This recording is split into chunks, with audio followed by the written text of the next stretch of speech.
தஞ்சாவூர் அருகே மனைவியை உருட்டுக்கட்டையால் அடித்து கொலை செய்துவிட்டு நாடகமாடிய கணவன் போலீசில் சிக்கினார்.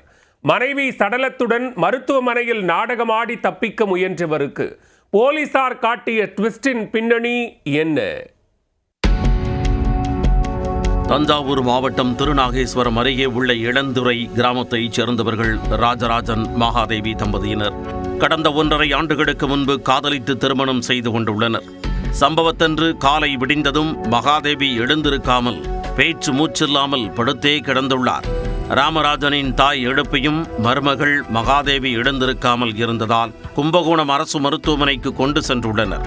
அங்கிருந்த மகாதேவியை பரிசோதித்ததில் அவர் ஏற்கனவே இறந்துவிட்டதாக கூறி மருத்துவர்கள் அதிர்ச்சி அளித்தனர். மேலும் இயற்கை மரணம் என காவல்துறையினரும் வழக்கை முடித்துவிட்டனர். ஆனால் தேவியின் தலையில் காயம் இருந்ததால் அவரது இறப்பில் மர்மம் இருப்பதாக உறவினர்கள் சந்தேகமடைந்தனர்.